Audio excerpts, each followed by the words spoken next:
Hi everyone, this is Tracey and Chantel here once again, and we are here for women by women, owning our story of pregnancy loss, owning our story of being women without children. And we're really happy to be here today and have this discussion. We're going to see how it goes and just go with the flow. Thank you, Tracey. Lovely. Welcome, ladies, to here. And as Tracey said, we are here for you, for ourselves, for each other, because this is what it's all about. Being able to share our stories where we feel safe, where we can feel vulnerable and no longer hide sometimes that depth of despair that we have felt. But we also want this to be about, from Tracey's point of view, is more about bringing, she wanted joy in her life. For me, it's about freedom. So we're just working with this and how can we bring this together? So Tracey is an intuitive grief guide, so she really works with that side of it. So even though we've got similar experiences, we're not similar in that way. Plus our energies are very different. And I'm an intuitive psychotherapist. So today we are interviewing Tracey, because I think it's important you get to know us as individuals as well as together, because there's a power in both. So Tracey, I am getting to know you more and more and loving your story. And this is how we came to be doing this together, ladies, it's taken actually quite a while. How long do you think? At least 18 months, hasn't it? At least 18 months, yeah. Months. I mean, we've known each other for 2 years, but over this period of time, this is what I'm loving about it being collaborative, about listening to our intuition, about being in our own heart spaces. We've been talking about our experiences for quite some time now, realizing as we go along, yes, similarities, but yes, also differences. And so today we're going to talk about pregnancy loss because that's Tracey's experience. So Tracey, please just start. We're going to leave this quite open. And if anyone wants to ask questions in the commentary, we'll get back to you, obviously, over a period of time, because we need to start talking. We need to start sharing. And would you like to start opening us and taking us into your heart space and what the experience has been for you not being a mother? Yeah, exactly. Thanks, Chantel. So my experience was many years ago, I had a pregnancy loss. And that was a very short, it was only 6 weeks. And honestly, I didn't even know that I was pregnant. So it was almost exciting to me. I was like, okay, great. So we can get pregnant. Good. Let's move on and let's start our family. And so that was awesome until the next pregnancy. And that loss was at the 3-month period. It was devastating. And as women, we tend, when we know that we're pregnant, there's just something that happens intuitively inside us. We start to connect with that, with our baby, no matter where it is in the pregnancy. And so when we lose that baby, it becomes, for me, I can speak only from my own self, my experience, it was devastating. And I went into a deep depression, as is acceptable. But then I went on and had another loss, and I never was able to have a baby. And each time it got more and more depressing, more and more devastating. And it took me into thinking, who am I as a woman? Who am I that I can't have a child? That was the one thing, that as a woman, you should be able to have a child. That was my personal thought. And it was something that I had always dreamed of, was becoming a mother. I never dreamed that I would not become a mother. Mm-hmm. So it was a devastating time, and this lasted for a great number of years. The time period from the first pregnancy loss to the very last one was over about 8 to 10 years. And so, and then it was a number of years after that I carried the deep, deep sadness. I felt so shameful that I could not have a baby, shameful that I couldn't give my husband a child. I couldn't give our parents grandchildren. That was never going to happen. That I wouldn't see children going to school and graduating and getting married and having lives of their own. None of that would be mine. It wouldn't be my experience. And I know that there are other options for having children, but I was in a really dark space. And even though at one time, yes, we did attempt to go into fostering and the possibility of adopting, I was just in not a very good space, and it wasn't fair to bring children into a space that I was already grieving, and they would be traumatized in their own experience, and it needed to be in a very healthy space for everyone, and it just wasn't meant to be for this lifetime, for this time around for my husband and I. And thank you for sharing. And you know what I'm finding interesting is I'm hearing you, that I'm learning more about you. What I'm finding as we start these conversations, we are able to unfold deeper and deeper. So there's things here I hadn't known about you as well, but equally what I'm finding interesting, this part of it I cannot relate to because I never had a pregnancy. So that's another story. We'll be talking about another story.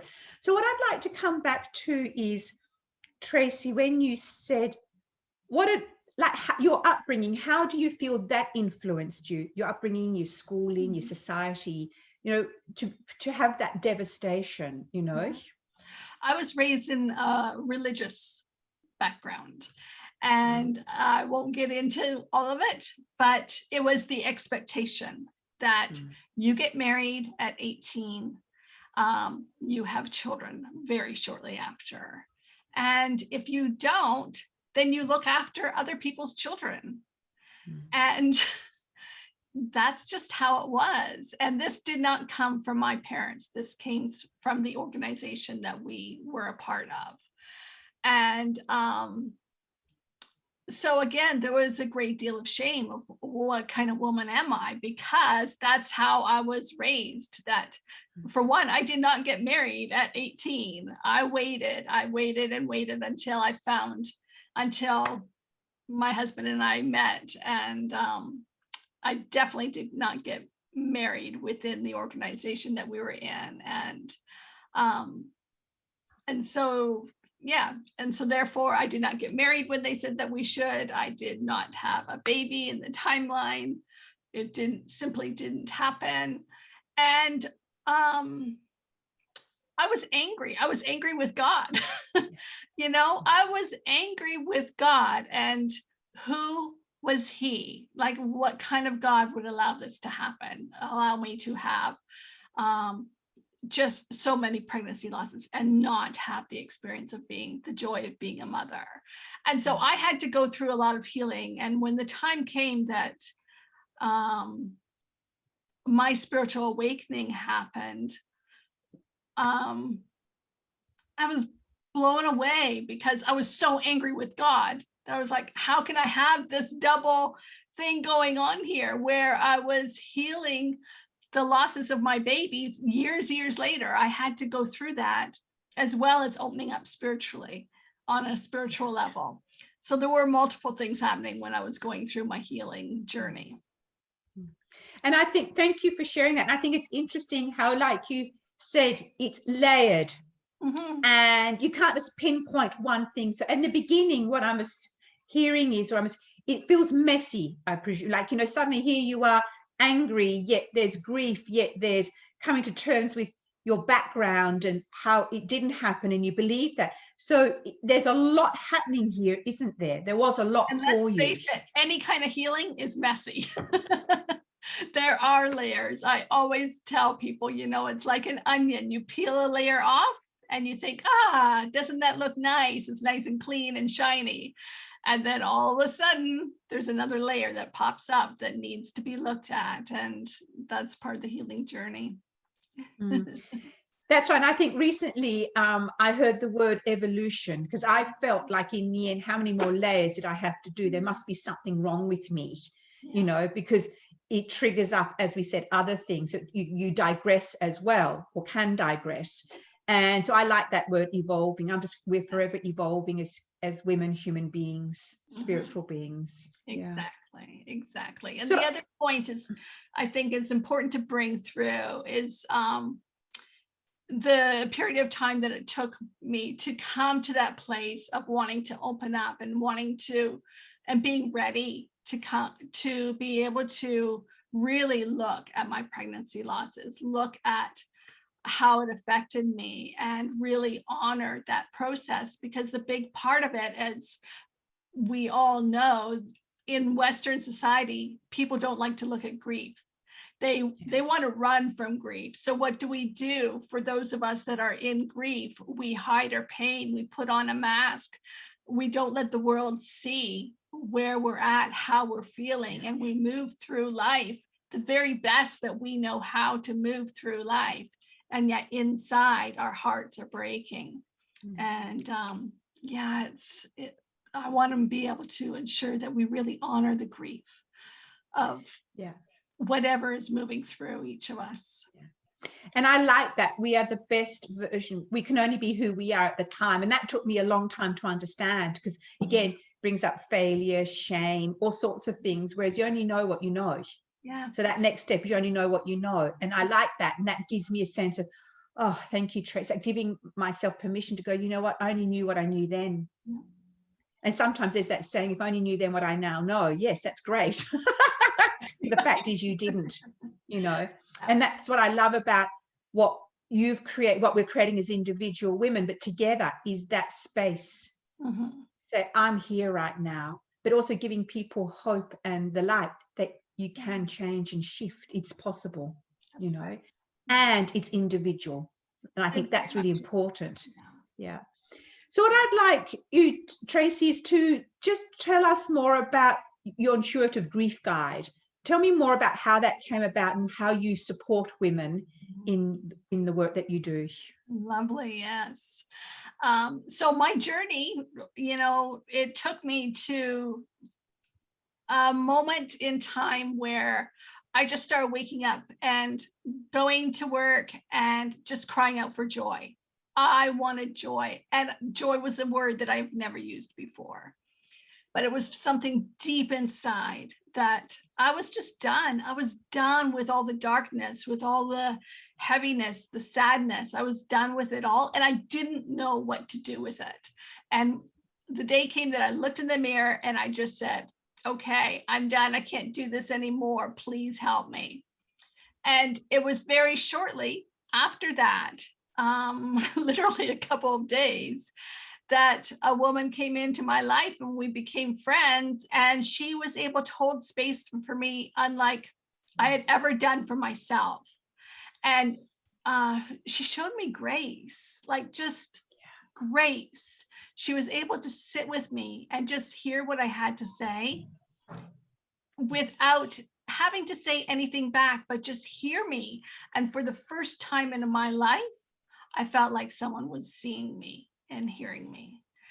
And that just broke me open. That was what I needed. It was very shortly after that that I came in contact with a spiritual life coach. And she pointed me in the direction of Reiki, which then I found my Reiki teacher. And through her, I was able to become a Reiki master teacher. And that was a deep, deep, deep healing journey right there. And so that opened me up intuitively in ways that I never even dreamed was possible for me. And the healing that came from that, there's something so powerful about Reiki. It's so gentle and it touches you in such a gentle, gentle way that is the perfect, perfect way to meet grief, I believe.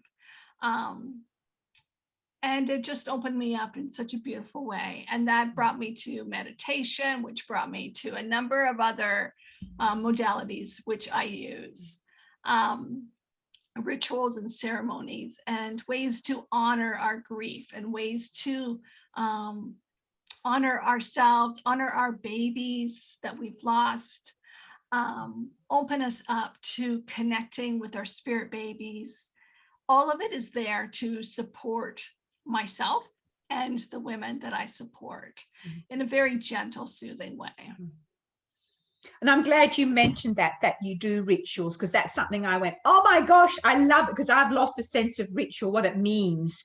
And we could be talking about that another time, ladies, about rituals and the importance. But that's what I love about your work. You've got so many different ways of working that you really do make it personal, and you do hold that space so beautifully and gently, because it's your own experience, but you know that's what supported you and that's what you're offering back. So that's wonderful, Tracey. Now, how can people connect with you at the moment? I know we're putting things into place, but how could someone contact you at this point, Tracey? If you want to reach out to me on my website, which is simply traceyswainson.com, and the link will be below here.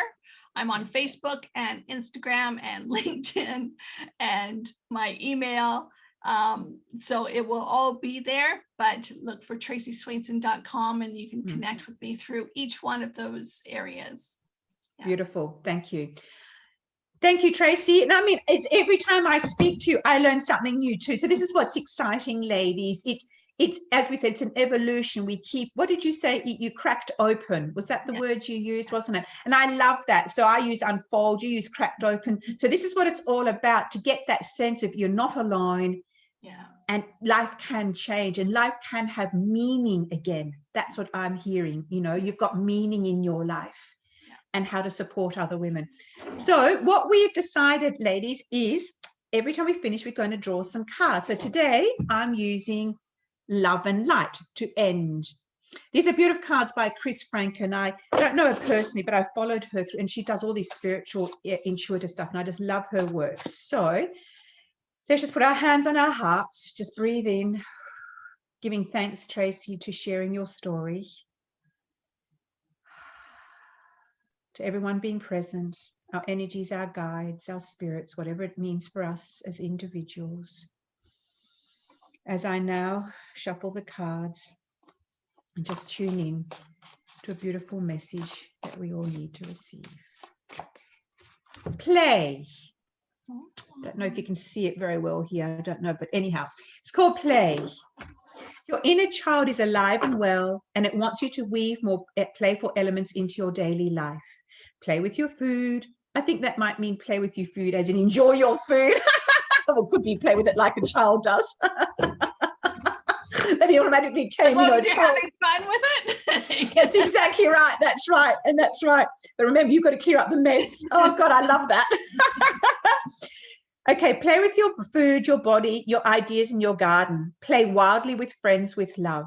Play is delighting in life and the swiftest route to happiness. And I think that's a beautiful one to end on, because when we've been so caught up in our emotions, the intensity of our experience, we forget play. We forget play. Yeah. So thank you, everyone, for today.